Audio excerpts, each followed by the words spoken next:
வணக்கம். இன்றைக்கி நம்ம குக்கிங் அலப்பறை சேனலில் நான்வெஜ் ஸ்டைலில் ஒரு வெஜ் கறி பண்ணலாமா? வாங்க அது எப்படி செய்யலான்னு பார்க்கலாம். கழுவி வச்ச மீன் மேக்கரை போட்டு கொஞ்சம் வேக வைக்கலாம்.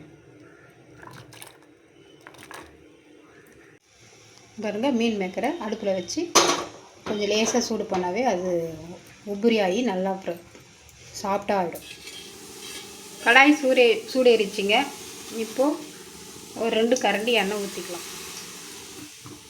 ஒரு சின்னதாக ஒரு 5 இலை போட்டுக்கலாம். பொடியை நறுக்கி வச்ச வெங்காயத்தை சேர்த்துக்கலாம். பொடியை நறுக்கி வச்ச ஒரு 4 வெங்காயங்க இதை நம்ம வதக்கலாம். 2 கொத்து கருவேப்பிலை சேர்த்துக்கலாம். கொஞ்சமாக புதினா சேர்த்துக்கலாம்.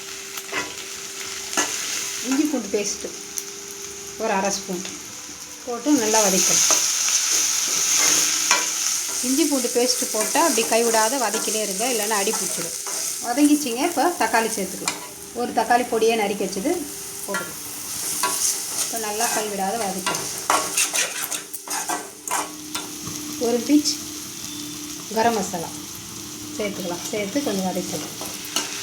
மிளகாய் தூள் 1 ஸ்பூன் காரத்துக்கு ஏற்ற மாதிரி சேர்த்துக்குங்க. இது வீட்டு மிளகாய் தூள். இப்போ நல்லா கொஞ்சம் வதக்கிங்க. பாருங்கள், இன்னும் அழகாக ஊறிச்சு பாருங்கள். இந்தமாரி இருக்கும்போது நம்ம இந்த வதக்கி வச்சதில் நம்ம கொட்டி மிக்ஸ் பண்ணி வதக்கலாம்.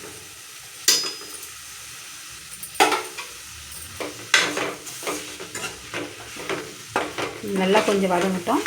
நம்ம தண்ணி சேர்க்க வேணாம். இப்போ இதில் ஊறின தண்ணியே இதில் இருக்கும். நம்ம நல்லா கலரி இதுக்கேற்ற சால்ட்டு கொஞ்சம் சேர்க்கலாம்.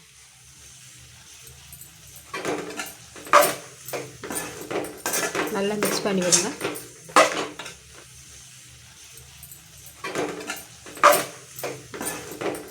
நல்லா மிக்ஸ் பண்ணி விடுங்க. பாருங்கள், நல்லா மிக்ஸ் ஆகிடுச்சு.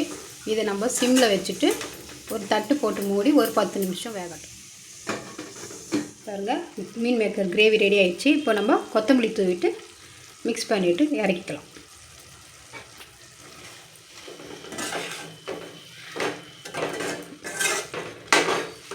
கிரேவி ரெடி ஆயிடுச்சு.